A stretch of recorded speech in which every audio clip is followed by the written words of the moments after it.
مجہول راوی ہے، ایک میں غیر معروف راوی ہے، ان دو کو ملا کے ہم اس حدیث کو صحیح نہیں بول سکتے۔ یہ تو سند کے لحاظ سے بات ہوگی، یہ روایت ثابت نہیں اللہ کے نبی صلی اللہ علیہ وسلم، جس کو بنیاد بنا کے کہا جا رہا ہے کہ ماں بہن کی گالی دو۔ حضور صلی اللہ علیہ وسلم نے فرمایا تھا کہ اگر تم سنو کہ کوئی جاہلیت کا نعرہ لگائے تو اسے ماں بہن کی کھلی گالی دو۔ یہ فرمایا تھا فَإِن تَعَزَّى أَحَدٌ بِعَزَاءِ الْجَاهِلِيَّةِ فَأَعِدُّوهُ بِحَنِ أَبِيهِ وَلَا تَكْنُوا۔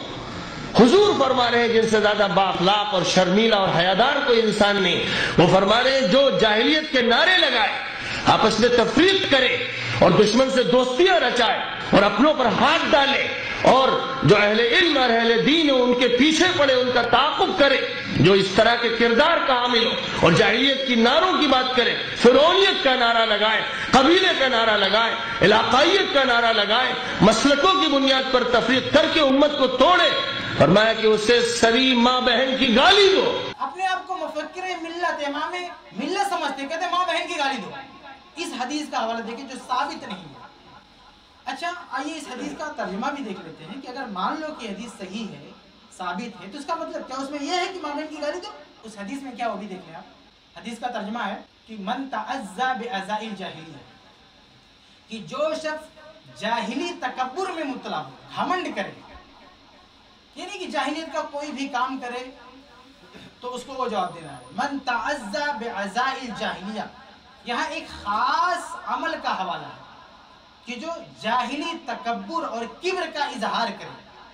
اور ایک روایت جو اس سلسلے کی ہے اس میں تو باقاعدہ صراحت بھی ہے کہ ابی بن کعب سے اصل میں ان کے حوالے سے روایت منقول ہے۔ تو ابی بن کعب رضی اللہ عنہ نے ایک شخص پر یہ جملہ کہا تھا، اس شخص نے کیا کیا تھا؟ افتخر بابی، اپنے باپ کے حوالے سے فخر کا اظہار کیا تھا۔ تو کہا من تعزى بعزاء الجاہلیہ، جو فخر کا اظہار کرے اپنے نسب کو لے کر، اپنے باپ کو لے کر کہ میں فلاں باپ کا بیٹا ہوں۔ جو شخص پیدرم سلطان بود، میرا باپ یہ تھا، میرا باپ وہ تھا، ہر جگہ اپنے رشتہ داروں کا حوالہ دیتا پھر، کسی سے مخاطب ہو، کسی کو کوئی کچھ لکھے، کسی سے بات کرے، جگہ جگہ بولے ہم فلاں کی نسل سے ہیں، ہم فلاں کے خاندان سے ہیں، ہمارا باپ وہ تھا، ہمارا فلاں وہ تھا، اس طرح کی جو بولی بولے، اس کے لیے ہے آگے وہ جملہ کہنے کی جس کی وضاحت میں ابھی کر رہا ہوں۔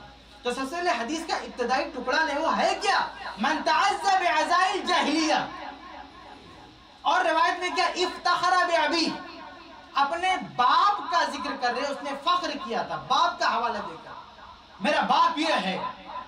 تو اس طرح کی کوئی بات کرے باپ کے حوالہ، یعنی نسب پر، خاندان پر گھمنڈ کرے، غرور کرے، تو اس کے لیے ایک جملہ کہنا ہے۔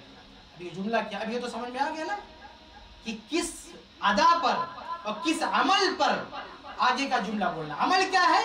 خاندان پر فخر کرنا، میرا باپ فلاں تھا، میں فلاں خاندان کا ہوں، میں فلاں خاندان کا ہوں، میرا تعلق فلاں صاحب سے ہے، تو اس طرح کی رٹ لگائے، اس کے لیے یہ بات ہے۔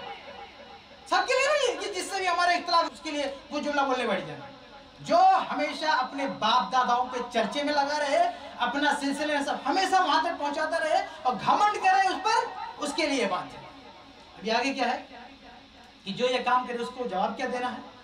کہا فَعِزُّوهُ بِحَنِ أَبِيهِ، اس کو عار دلاؤ، اس کو شرم دلاؤ، اس کے باپ کی شرمگاہ کا تذکرہ کرے۔ وَلَا تَكْنُوا، اور یہاں کوئی کنایہ اور اشارہ استعمال مت کرو، کلیئر صراحت کے ساتھ اس کو شرم دلاؤ۔ یہ لفظ بلفظ ترجمہ ہے کہ فَعِزُّوهُ، اسے شرم دلاؤ، عار دلاؤ۔ کیسے؟ کیسے شرم دلاؤ؟ بِحَنِ أَبِيهِ، اس کے باپ کی شرمگاہ کو ذکر کرے۔ وَلَا تَكْنُوا، اور یہ یاد دلانے میں کوئی اشارہ مت استعمال کرو، کلیئر واضح طور پر، صریح طور پر اس کو عار دلاؤ۔ مطلب کیا ہے اس کا؟ کہ جو اپنے باپ پہ فخر کرتا ہے اس کو بتاؤ، اس کے باپ کی شرمگاہ کا ذکر کرو۔ مطلب یہ ہے کہ تم اس کو اس کی اوقات یاد دلاؤ کہ تم گھمنڈ کر رہے ہو اور اپنی حالت بھول رہے ہو کہ تم اس دنیا میں آئے کیسے ہو، تمہارا وجود اس دھرتی پر کیسا ہوا، تمہاری پیدائش کا جو پروسیجر ہے وہ کیا۔ ایک انسان پیدا ہوتا ہے ایک حقیر پانی سے، قرآن میں خود اللہ تعالیٰ نے کہا کہ اللہ تعالیٰ نے انسان کو حقیر پانی سے پیدا کیا ہے۔ اور اس کے جو پیدائش کا طریقہ ہے اگر اسی پر آدمی غور کر لے تو کبھی گھمنڈ کرے گا؟ انسان اس لائق ہے کہ گھمنڈ کرے، غرور کرے، فخر کرے، تکبر کرے؟ کس طرح سے اللہ نے اس کو پیدا کیا؟ تو جو آدمی اپنے باپ داداؤں پہ گھمنڈ کرے اس کو بتاؤ کہ تم آئے کیسے ہو دنیا میں، فَعِزُّهُ بِحَنِّ أَبِيهِ، کہ اپنے باپ کی شرمگاہ سے گزر کر آؤ، گھمنڈ کر رہے ہو، تمہاری حیثیت کیا ہے؟ یہ مطلب ہے اس حدیث کا کہ جو باپ دادا کا نام لے کر گھمنڈ کرے اس کو یاد دلاؤ کہ جن باپ داداؤں پر گھمنڈ کرتے ہو ان باپ داداؤں کے ذریعے تم کیسے آئے. یہ مطلب ہے، یہ اس روایت کا مطلب. اگر اس کو ہم صحیح بھی مان لیں تو، لیکن میں پہلے بتا چکا ہوں صحیح نہیں ہے، تو صحیح بھی مان لیں تو پوری روایت کا خلاصہ کیا ہے کہ جو اپنے باپ دادا کا نام لے کر گھمنڈ کرے اس کو یاد دلاؤ کہ کیسے وہ دنیا میں آیا، اس کی پیدائش کیسے. اب بتائیے اس کو اگر ہم صحیح بھی مان لیں تو اس میں یہ کہا ہے کہ ماں بہن کی گالی دو؟ اس روایت میں ہے کہ ماں بہن کی گالی دو؟ اللہ کے نبی صلی اللہ علیہ وسلم نے صراحت کے ساتھ کہا کہ کسی کے والدین کو گالی مت دو، وہ تمہارے والدین کو گالی دے گا. شرک میں جو ملوث ہے انہیں گالی دینے سے منع کیا، شیطان کو گالی دینے سے منع کیا. اس نبی کے نام پر یہ کہا جا رہا ہے کہ ماں بہن کی گالی دو. حدیث ہے، سنت ہے. استغفر اللہ، یہ اللہ کے نبی صلی اللہ علیہ وسلم کے حوالے سے بات کی جا رہی ہے. اور ایک حدیث اگر آپ نے اسے صحیح بھی سمجھا ہے تو اس کا صحیح مفہوم رکھنا چاہیے سامنے. اور اگر کوئی غلط مفہوم تمہارے ذہن میں آ بھی رہا ہے تو تعویل کرنا چاہیے. اللہ کے نبی صلی اللہ علیہ وسلم کے جو اخلاق ہیں، جو کردار ہیں، آپ صلی اللہ علیہ وسلم کے تعلق سے جو صحیح احادیث ہیں ان کو سامنے رکھتے ہوئے کوئی اچھی تعویل کر لینا چاہیے. اور یہ تعویل کرنے میں یہ وہ لوگ ہیں جو تعویل کرنے پر آتے ہیں تو ابن ماجہ وغیرہ کی صحیح حدیث ہے لعن اللہ المحلل والمحلل لہ، کہ اللہ کی لعنت ہو حلالہ کرنے والے پر اور حلالہ کروانے والے پر. تو کیا تعویل کیا؟ تعویل یہ کیا کہ یحتمل انہ اراد باللعنت الرحمہ، کہ اس حدیث میں جو نبی نے یہ کہا ہے کہ حلالہ کرنے والے پر اور حلالہ کروانے والے پر لعنت ہو، تو اس بات کا بھی احتمال ہے کہ نبی نے لعنت نہیں مراد لی ہے، لعنت بول کے رحمت مراد لیا ہے. یہ تعویل کریں گے. حلالہ ان کا کاروبار ہے تو حلالے والے حدیث کا یہ تعویل کریں گے کہ نبی نے لعنت کا لفظ بولا ہے، مراد رحمت ہے. اور یہاں تعویل نہیں سمجھ میں آتی. یہ حدیث کا مطلب نبی کہہ رہے ہیں ماں بہن کی گالی دو. ارے کوئی غلط مفہوم آ رہا تو حلالہ جیسی کوئی تعویل کر لیتے ہیں. یہ تو تمہارے گھر کی بات ہے، تمہارا کام ہے، تمہارا کاروبار ہے، اچھی سی تعویل کر لیتے ہیں. کیوں بدنام کر رہے ہو اللہ کے نبی صلی اللہ علیہ وسلم کو؟ کیا آپ یہ لوگوں کو سکھا رہے ہو کہ نبی نے ہمیں یہ تعلیم دی کہ ماں بہن کی گالی دے؟ استغفر اللہ. تو خلاصے کلام یہ کہ گالی گلوچ یہ اسلام میں کبھی نہیں رہا ہے.